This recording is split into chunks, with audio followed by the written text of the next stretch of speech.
All right, Julio Jones will be playing for another team this year, most likely. He told Shannon Sharp yesterday on Undisputed, I'm out of there. Not quite sure that he knew he was on there live on the air when he said it. But should we call this the Julio Jones Memorial Draft? Should we take him off the board receivers who will make the Hall of Fame? I'm okay with that if you want to. I mean, first off, let's talk about that. I know I made that statement before as far as he's a first ballot Hall of Famer. Listen, you tell me, Mike. I view Julio Jones as really one of the 5 greatest receivers in the history of football. I think I do. I was kind of thinking about this the last 48 hours. I think he's right off the cusp of Terrell Owens and Randy Moss and, of course, Jerry Rice. Those 1, 2, 3 right there. I certainly think you could make the argument Julio's 4 or 5, whatever you want to say. You agree with that, or what do you think? I feel like numbers drive a lot of this. He's 20th all-time in receiving yards. He's still got more gas in the tank. And as we mentioned yesterday when we were drafting most impressive old man feats in the NFL, Jerry Rice was 33 when he generated over 1,800 receiving yards, which was the record from 1995 until Calvin Johnson broke it in 2012. So we've got to see what more he has to do. He's on track. He's on track. Right. But I still think he's got to continue to pile up the numbers and play at a high level, and it wouldn't hurt to get a Super Bowl ring somewhere. Right. All right, you got. So let's leave him in the mix. Let's leave him in the mix. Okay, let's do that. Let's not make it the Julio Jones Memorial Draft. You got a trivia question for me? Yeah, I got a question for you. And do you want to erase the question on there, Matt Casey, or do you want me to? I'm not looking at it. I know, but he didn't even erase it. I can't see it. I can't even see it. So here we go. There we go. I don't know. He says he texted me. In 1964, Alabama. Philip has your phone. Joe Namath threw 4 touchdown passes all season as the Tide claimed a controversial national title, despite losing their final game in the Orange Bowl to what team? Joe Namath, they lose the Orange Bowl, win the national championship. What team beat them? Notre Dame. Nope. Sorry. Texas fight. Hook 'em horns, baby. Hook 'em freaking horns. That's right. Listen, what are you going to ask me? Baseball trivia next? I thought the trivia was supposed to be football, NFL related. I don't come up with this. What are you talking? Man? What are you talking to me for? I barely researched these drafts. You think I'm looking up for these questions now too? Okay. Go ahead. Well, I'm going to take the first pick. I'm taking Julio Jones. Yes, I am. Take him. Yeah, Julio Jones. Again, I think he's one of the greatest to ever play. I really do. There's nothing about his game that's not awesome. Good route runner, size, 50-50 balls, catch a slant, run 60 yards, throw a bomb 60 yards, touchdown. I mean, he can do everything. He's one of the greatest specimens to ever play the position. Every year he is a guy that, whoa, you're playing the Falcons. We got to double him. We got to have a plan for Julio, all those type of things. Yes, I will take Julio Jones as my first pick.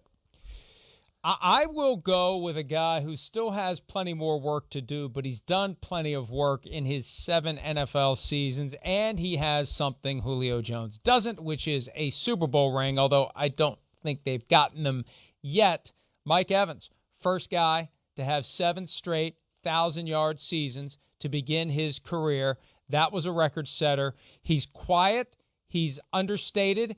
He's overlooked, at least was overlooked until last year when Tom Brady came to town. Right. But I think when it's all said and done for him, it will be a no-brainer. He's still got more work to do, but I believe he will get there.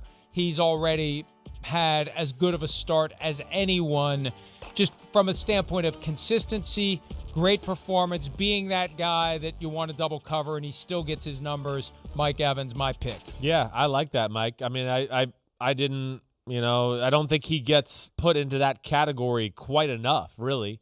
But there's a lot of special about his game. And you're right. I feel like it almost hurts him that he's an under-the-radar guy. He's not your typical loud, flamboyant type receiver. So that's where it's a little different that way. But, yeah, damn, is he a good football player. No doubt about that. Good pick by you, really. All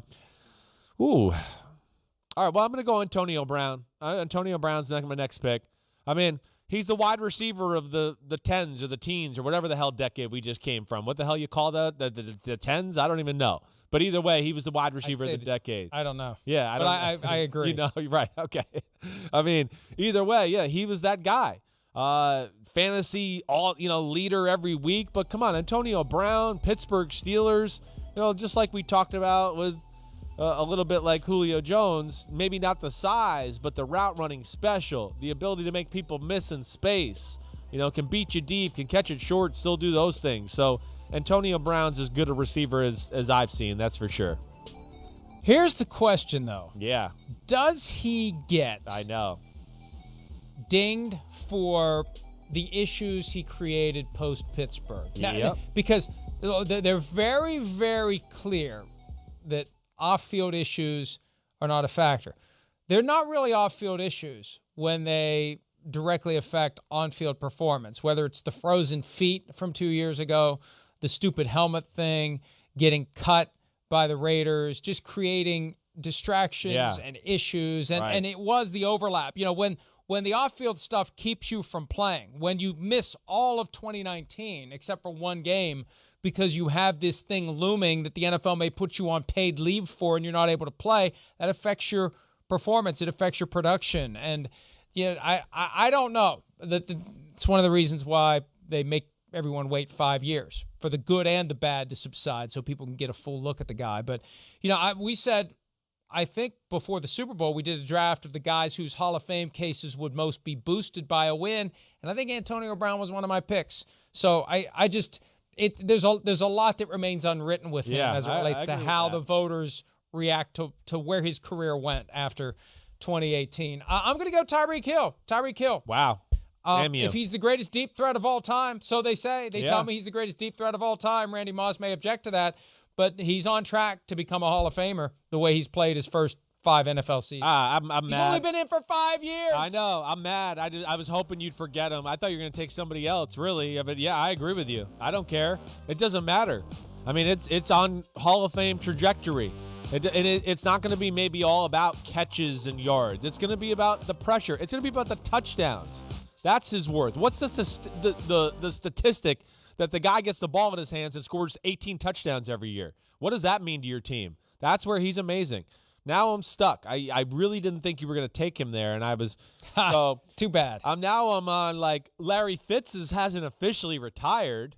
Like, do I want to take Larry Fitz? Is that legal? I mean, I think we think he's retiring, but does that count? Matt Casey, commissioner of this draft? Because I could go DK, I could go AJ Green, I could go DeAndre Hopkins, but I mean, I'll go with Larry Fitz. He hasn't retired yet.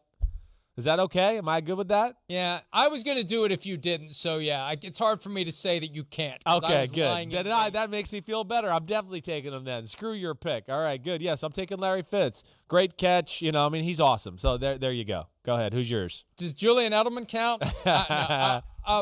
I'll take DeAndre Hopkins since you're going to leave him on the board. Yeah. I think he'll end up there by the time it's all said and done. He's still got plenty of chapters left in his book, but he's had a great career already.